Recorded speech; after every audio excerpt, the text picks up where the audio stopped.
E aí pessoal, tudo bom? Bem-vindos a mais um Ficheiro MBL. Hoje nós vamos falar sobre um assunto mais obscuro, que despertou atenção na mídia internacional, mas teve relativamente pouca repercussão local. 1. A epidemia de escândalos sexuais de famosos. No noticiário diário, existem momentos em que ocorrem certos fatos muito controversos, que apontam para um problema mais profundo do que o noticiário consegue captar. Este tem sido o caso das denúncias frequentes de escândalos sexuais envolvendo grandes figurões do establishment global. Essas denúncias têm se intensificado nos últimos anos. Seja uma epidemia de denuncismo ou um fenômeno concreto a ser exposto, já houve um Hollywood Gate. Diversos atores e produtores foram envolvidos nesses escândalos. Quem não se recorda da saída de Kevin Spacey do cast de House of Cards por conta do abuso que ele teria cometido em um garoto menor de idade? O ator Anthony Rapp alegou que Spacey teria lhe abusado quando ele tinha 14 anos de idade. Após esse primeiro relato, outros casos vieram à tona. Em uma resposta desconcertante, Kevin Spacey gravou um vídeo no YouTube, Let Me Be Frank, na pele de Frank Underwood, falando a respeito do caso de abuso e deixando subentendido que ele poderia voltar à série. Mas o começo de tudo isso envolveu o produtor Harvey Weinstein. Weinstein, da Weinstein Company, uma das gigantes da produção cinematográfica americana, estaria envolvido em mais de 80 casos de abusos sexuais. As denúncias abalaram o seleto hall de produtores, atores e atrizes de ponta do cinema americano. A partir do caso Weinstein, formou-se um movimento de denúncia chamado Me Too, visando expor outros casos silenciados de estupros e abusos ocorridos no establishment. Por outro lado, esse movimento de caráter feminista tem sido também veiculado por grandes figuras femininas do establishment cinematográfico, como Uma Thurman, Jennifer Lawrence e Gwyneth Paltrow. Outro episódio famoso de escândalos sexuais com celebridades envolveu o cantor de pop Michael Jackson. Recentemente, informações a respeito foram expostas em um controverso documentário, Leaving Neverland, que está na Netflix para quem quiser assistir e tenha estômago para isso. Nesse documentário, 2 garotos que foram supostamente abusados pela lenda da música pop contam em detalhes minuciosos como se deu o processo de aliciamento e os abusos sexuais. Cartas, ligações e outros indícios aparecem no documentário reforçando a narrativa. James Safechuck e Wade Robson aparecem depondo no filme juntamente com suas famílias. O documentário gerou imensa controvérsia e foi duramente atacado por advogados e fãs de Michael Jackson. Por outro lado, as evidências e os depoimentos são tremendamente convincentes. Assim, recomendamos que assistam o nosso podcast, que está no Spotify, a respeito desse documentário. É o MBL Cast, podem ir lá conferir o episódio. Fizemos uma análise bem pormenorizada do documentário, que abrange tanto os aspectos históricos quanto as questões técnicas e artísticas. 2. O contexto do caso Epstein. Mas por que estamos falando tudo isso? É justamente para contextualizar o tema de hoje, que é o estranho suicídio do bilionário Jeffrey Epstein. Uma notícia de suicídio, ainda mais de um bilionário acusado de pedofilia, suscita sempre um rumor. 2 questões fundamentais aparecem. Ele era culpado?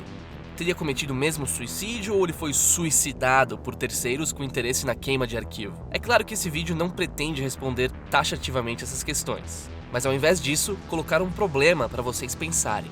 Essas 2 questões estão longe de serem conspiratórias, tendo em vista os contatos comprovados de Epstein nos altos círculos de bilionários, ex-presidentes e homens de influência mundial. Então vamos começar por reconstituir alguns fatos seguros. Jeffrey Epstein começou sua carreira com um início bem simples. Sem ser formado em universidade, Epstein ganhava vida como professor de matemática e física em um colégio. O pai de um de seus alunos se impressionou com ele e o colocou em contato com um sócio de um banco de investimentos. Muito rapidamente, Jeffrey Epstein conseguiria abrir sua própria empresa, a J. Epstein & Co. A ascensão social de Jeffrey Epstein foi extraordinária. Rapidamente, ele galgou os degraus do seleto círculo da elite norte-americana.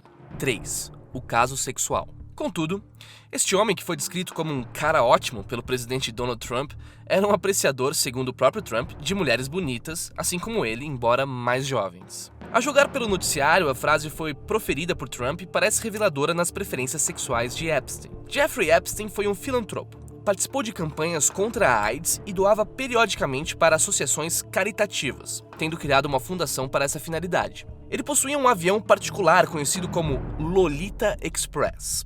O nome é uma infame alusão ao romance do escritor russo Vladimir Nabokov, Lolita.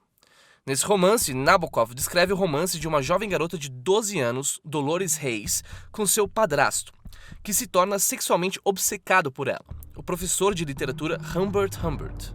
A alusão não poderia ser mais explícita do tipo de atividades que eram promovidas pelas viagens de Jeffrey Epstein, constituindo-se praticamente uma confissão irônica de pedofilia. Virginia Roberts Giuffre, uma das supostas vítimas, relatou que havia sido aliciada como escrava sexual do Lolita Express aos 15 anos. Segundo ela, seus abusadores incluíam o príncipe inglês Andrew, um professor de direito da Harvard, Alan Dershowitz, e outros ricos investidores para os quais ela fazia trabalho de massagista sexual. O approach se deu quando ela trabalhava em um spa. Houve o convite de participar como massagista. Na prática, este convite evoluiu para uma forma de prostituição de altíssimo luxo, intermediada por Epstein e sua companheira Ghislaine Maxwell, uma socialite inglesa que havia sido a ponte entre Epstein e os Clinton. Outros passageiros contumazes eram o próprio Kevin Spacey, já citado nesse roteiro, Chris Tucker e o ex-presidente Bill Clinton, que também protagonizou um famoso episódio de escândalo sexual, só que envolvendo na época uma maior de idade, a sua secretária Monica Lewinsky. A propósito das viagens com Epstein, Clinton disse que foram feitas 4 viagens e que nada sabia dos crimes que ele estava sendo acusado. Contudo, verificou-se que ele havia feito pelo menos 12 viagens. A lista de clientes era vasta, incluindo bilionários do ramo de investimentos, políticos do Partido Democrata e Republicano e notáveis do showbiz. Ao que parece, Epstein atuava como maître para festinhas sexuais e orgias com menores de idade, feitas pela fina flor da América. Obviamente, as pessoas que foram citadas no relato de Giuffre a desmentiram formalmente. Para resguardar a privacidade de pessoas sempre ciosas de privacidade, Epstein havia adquirido propriedades em uma ilha privada perto de um dos resorts de Trump. Essas histórias envolvendo grandes figuras hollywoodianas e bilionários parecem revelar um tipo muito específico de perversão do poder. Em um mundo em que as elites econômicas abandonaram boa parte dos valores de formação clássica, que eram ainda presentes até o início do século XX, não parece haver limites do que se pode fazer. A ascensão meteórica de um professor de matemática e física ao patamar de grande investidor pode ter sido pavimentada, afinal, por outras habilidades. Não é descabido imaginar que esse tipo de lobby sexual tenha lhe aberto muitas portas de dinheiro.